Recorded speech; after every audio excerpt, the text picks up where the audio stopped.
क्या आप लोग जानते हो कि जिस सोने की लंका को दुनिया रावण की लंका कहती है, वह रावण की थी ही नहीं। जी हाँ, लंका को रावण ने नहीं बनाया था। लंका का राजा रावण नहीं था, उस लंका का मालिक था कुबेर। और सबसे चौंका देने वाली बात ये है कि कुबेर कोई उसका दुश्मन नहीं था, रावण का अपना सौतेला भाई था। तो फिर आखिर ऐसा क्या हो गया कि एक भाई ने दूसरे भाई से सोने की पूरी नगरी छीन ली? क्या रावण ने कुबेर को युद्ध में हराया था या फिर इसके पीछे थी वर्षों की तपस्या, एक खतरनाक वरदान और सत्ता की ऐसी भूख जिसके आगे रिश्ते पे चोटें पड़ गए? लेकिन कहानी में सबसे बड़ा मोड़ अभी बाकी है, क्योंकि रावण ने ब्रह्मा से वरदान मांगते समय मनुष्य को गिनती में ही नहीं रखा था, क्योंकि रावण को लगा था कि मनुष्य उसका क्या बिगाड़ सकते हैं। उसे क्या पता था कि जिस मनुष्य को उसने सबसे बड़ा कमजोर समझा है, वही एक दिन उसकी सोने की लंका के द्वार पर खड़ा होगा और फिर लंका में ऐसा युद्ध होगा जिसकी आग में रावण का पूरा साम्राज्य जल उठेगा। तो आइए आज जानते हैं रावण ने लंका पर कब्जा कैसे किया, कुबेर से उसका रिश्ता क्या था, रावण को इतनी शक्ति आखिर कहां से मिली, और जिस लंका को उसने सबसे बड़ी जीत उसकी सबसे बड़ी हार कैसे बनी।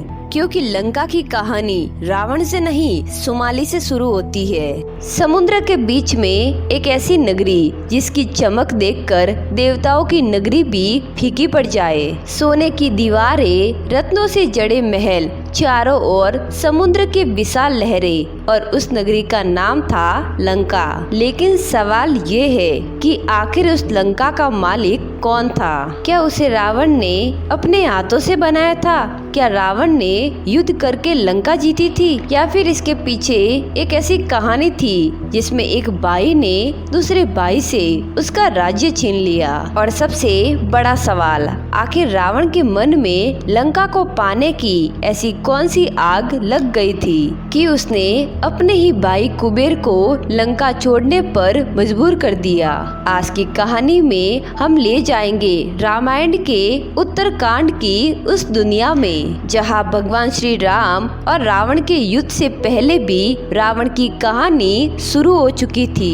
एक ऐसा बालक जो आगे चलकर तीनों लोगों को चुनौती देने वाला था, एक ऐसा व्यक्ति जिसने कठोर तपस्या की, देवताओं को भयभीत कर कर वरदान पाया और फिर अपनी शक्ति के बल पर एक एक करके राजाओं को झुकाता चला गया। लेकिन आपको ये बात तो पता होगी कि रावण का सबसे बड़ा हथियार उसकी तलवार नहीं थी, उसका सबसे बड़ा हथियार था उसका अहंकार। और यही अहंकार एक दिन उसे लंका का स्वामी बनाएगा। लेकिन उसी अहंकार के कारण एक दिन वही लंका उसकी मृत्यु का कारण भी बनेगी। तो चलिए शुरुआत करते हैं उस समय से जब रावण अभी रावण नहीं बना था। रावण के पिता का नाम था ऋषि विश्वा। ऋषि विश्वा महान तपस्वी और विद्वान ऋषि थे। उनका ज्ञान बहुत दूर दूर तक प्रसिद्ध था। लेकिन रावण की माता का पक्ष भी कम महत्वपूर्ण नहीं था। रावण की माता केकसी राक्षस कुल से थी। केकसी के पिता थे सुमाली, और सुमाली के मन में एक बहुत बड़ी इच्छा थी। उनकी इच्छा थी कि लंका को फिर से राक्षसों के अधिकार में लाना, क्योंकि लंका कभी राक्षसों की नगरी थी, लेकिन परिस्थितियां बदली और लंका चली गई थी कुबेर के अधिकार में। अब यहाँ से कहानी और भी रोचक हो जाती है कि आखिर कुबेर कौन थे। कुबेर भी ऋषि विश्वा के ही पुत्र थे, अर्थात कुबेर और रावण सौतेले भाई थे। और यही रिश्ता आगे चलकर पूरी कहानी बदलने वाला था। कुबेर अत्यंत ही शक्तिशाली थे। वे धन के देवता के रूप में प्रसिद्ध हुए। उनके पास अपार संपत्ति थी और सबसे महत्वपूर्ण, उनके पास थी एक अद्भुत नगरी लंका। सुमाली जब कुबेर की समृद्धि देखता था तो उनके मन में एक ही विचार उठता था कि लंका फिर से राक्षसों के हाथ में आनी चाहिए। लेकिन सुमाली जानता था कि केवल इच्छा से लंका वापस नहीं मिलेगी। इसके लिए चाहिए था शक्ति थी बहुत बड़ी शक्ति और इसी उद्देश्य से केकसी का विवाह विश्वास से हुआ, क्योंकि सुमाली को उम्मीद थी कि इस मिलन से ऐसी संतान जन्म लेगी जो देवताओं और यक्षों को चुनौती दे सके। और फिर जन्म हुआ 3 अत्यंत शक्तिशाली संतानों का, रावण, कुंभकर्ण और शूर्पणखा। बाद में विभीषण भी इसी परिवार का हिस्सा बने।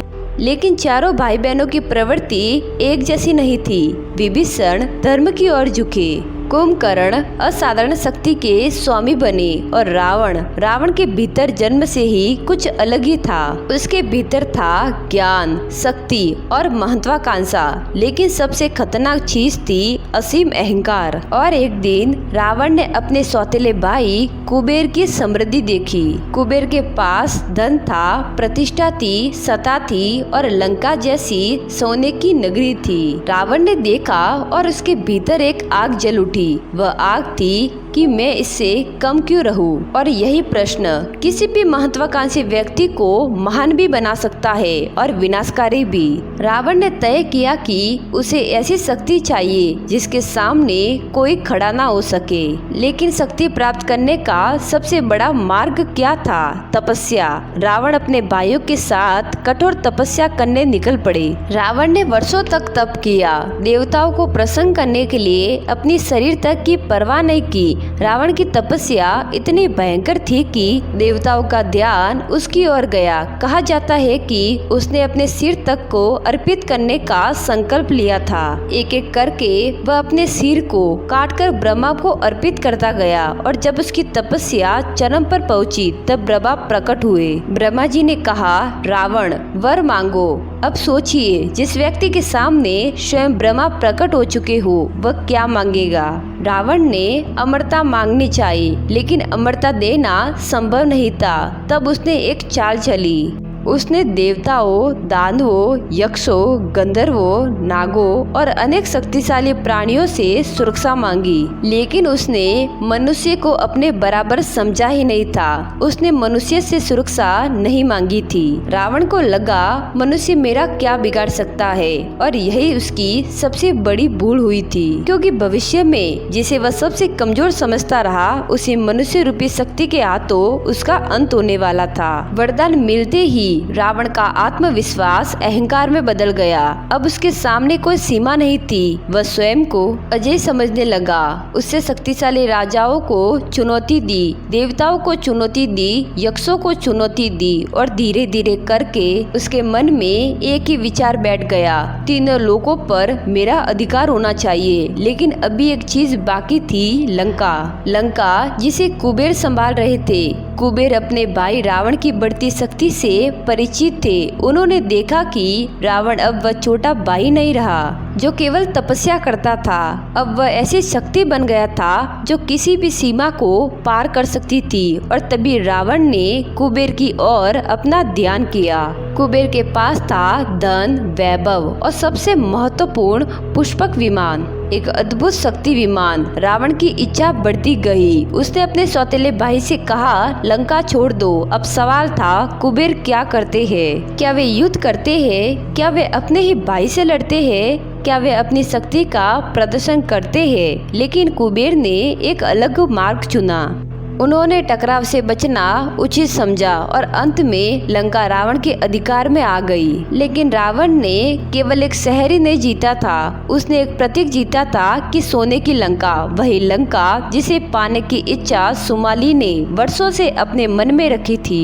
अब राक्षस कुल का सपना पूरा हो चुका था। लेकिन यहाँ एक बहुत बड़ा रहस्य है। क्या लंका वास्तव में रावण ने बनाई थी? लोकप्रिय कथाओं में रावण की सोने की लंका का बहुत बड़ा वर्णन मिलता है, लेकिन परंपरागत रामायण कथाओं में लंका का इतिहास रावण से भी पुराना बताया जाता है। कुबेर के पास पहले से ही लंका थी और कई परंपराओं में लंका को दिव्य निर्माण में जोड़ा गया है। कहा जाता है कि लंका अत्यंत भव्य थी। उसके महल सोने और रत्नों से चमकते थे। उसकी ऊंची दीवारें, विशाल द्वार, सुरक्षित मार्ग और चारों तरफ समुद्र इसे अलग ही अभेद बना देता था। रावण ने जब इसे अपना अधिकार में लिया तो उसे केवल एक सुंदर नगरी ही नहीं मिली, उसे मिली एक रणनीति शक्ति। अब रावण के पास था राज्य, सेना, धन, पुष्पक विमान और ब्रह्मा का वरदान। क्या इतनी शक्ति मिलने के बाद भी रावण शांत हुआ?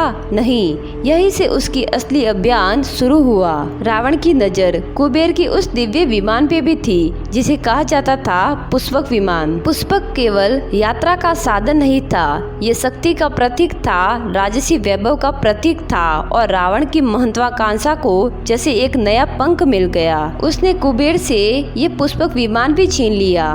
एक और थे कुबेर, धन के देवता, और दूसरी ओर था रावण, शक्ति और विजय का भूखा राजा।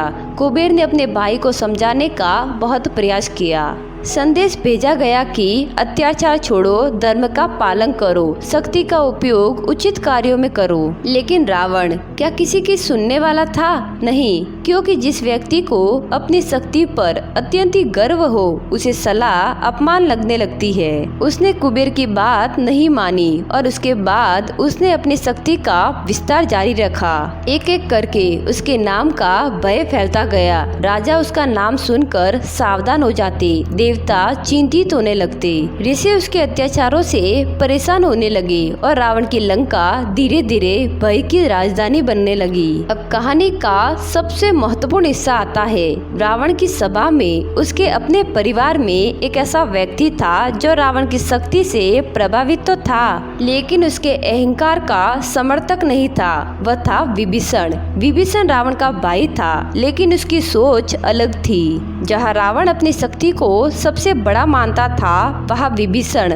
धर्म को सबसे बड़ा मानता था। जहाँ रावण कहता था जिसके पास शक्ति है वही सही है, और दूसरी तरफ विभीषण मानता था सही वही है जो धर्म के साथ है। यही अंतर आगे चलकर निर्णायक साबित हुआ। रावण के पास कुंभकर्ण था, असाधारण शक्ति वाला भाई, उसके पास विशाल राक्षस सेना थी। अब रावण को रोकने वाला कोई नहीं था। विभीषण बार बार धर्म की बातें करता, लेकिन रावण को धीरे धीरे अपने आसपास केवल उन्हीं लोगों को रखने लगा जो उसकी प्रशंसा करते, और यही किसी भी राजा के पतन का सबसे बड़ा संकेत होती है। अब आता है रावण के अहंकार का एक प्रसिद्ध प्रसंग। रावण ने अपनी शक्ति के मंद में कैलाश पर्वत की ओर पहुंच गया था। वहां भगवान शिव का निवास था। रावण ने अपने बल का प्रदर्शन करने के लिए कैलाश को उठाने का प्रयास किया। उसका अहंकार कह रहा था कि मैं इतना शक्तिशाली हूँ कि पर्वत तक उठा सकता हूँ। लेकिन भगवान शिव ने केवल अपने पैर का अंगूठा दबाया और रावण का हाथ पर्वत के नीचे दब गया। जिस शक्ति के बल वह तीनों लोगों को चुनौती दे रहा था, वही शक्ति एक क्षण में उसके लिए बेकार हो गई। यही वह क्षण था जहां उसका अहंकार भक्ति में बदलने लगा। उसने भगवान शिव की स्तुति की। कठोर तप और भक्ति के बाद रावण को शिव की कृपा प्राप्त हुई। यही कारण है कि रावण को केवल एक राक्षस के रूप में देखना अधूरा है। वह महान विद्वान भी था, शिव भक्त भी था, संगीत और शास्त्र का ज्ञाता भी था, लेकिन उसके भीतर की अच्छाइयों पर उसका अहंकार भारी हो गया। और रावण का पतन तब शुरू हुआ जब उसने सीता माता का हरण किया, या तब से जब उसने लंका पे अधिकार किया। असल में रावण का पतन उसी दिन से शुरू हो गया था जब उसके मन में ये विचार पैदा हुआ कि उसे कोई नहीं रोक सकता। यही अहंकार उसकी सबसे बड़ी कमजोरी बन गया। उसने अपने भाइयों की सलाह नहीं मानी, उसने धर्म की सीमाओं को चुनौती दी, उसने अपने ज्ञान को अपने अहंकार के नीचे दबा दिया। रावण के पास क्या नहीं था? ज्ञान था, शक्ति थी, धन था, सेना थी, लंका थी, वरदान था, पुष्पक विमान था, महान भाई थे, शिव की भक्ति थी। फिर भी वह हार गया, क्योंकि शक्ति जब विवेक से अलग हो जाए तो वही शक्ति विनाश बन जाती है। रावण की समस्या ये नहीं थी कि वह शक्तिशाली था, समस्या ये थी कि वह अपनी शक्ति की सीमा भूल गया था। उसे लगा वह सब कुछ कर सकता है, लेकिन प्रकृति का नियम कि जिस शक्ति के साथ विनम्रता नहीं होती वह शक्ति अंत में उसके स्वामी को ही नष्ट कर देती है। और लंका, जिसे रावण ने अपनी सबसे बड़ी विजय समझा था, आखिर आखिरकार उसी लंका में उसके साम्राज्य का अंत हुआ। और जब भी हम कहते हैं कि रावण ने लंका पे कब्जा किया था, तो ये केवल एक राजा की विजय की कहानी नहीं है, ये कहानी है एक इच्छा की, एक महत्वाकांक्षा की, एक बाई से छीने गए राज्य की और एक ऐसे अहंकार की जिसने एक महान विद्वान को विनाश की ओर धकेल दिया। और यही रामायण का सबसे बड़ा संदेश है कि जिस व्यक्ति ने संसार को जीत लिया हो लेकिन अपने अहंकार को नहीं जीता, वास्तव में वह विजेता नहीं होता। रावण की कहानी हमें बताती है कि पतन हमेशा बाहर से नहीं आता, कभी कभी इंसान के भीतर बैठा हुआ अहंकार ही उसके पूरे साम्राज्य को गिरा देती है। और शायद इसीलिए सोने की लंका का सबसे बड़ा रहस्य उसी सोने की दीवारें नहीं थी, उसका सबसे बड़ा रहस्य था उस सिंहासन पर बैठा हुआ वह व्यक्ति जो खुद को अजय समझता था और जिसे अंत में एक मनुष्य ने ही पराजित कर दिया। तो दोस्तों, अगर आपको वीडियो पसंद आई हो तो लाइक करें, शेयर करें और चैनल को सब्सक्राइब जरूर करें और कमेंट में जय श्री राम जरूर लिखें।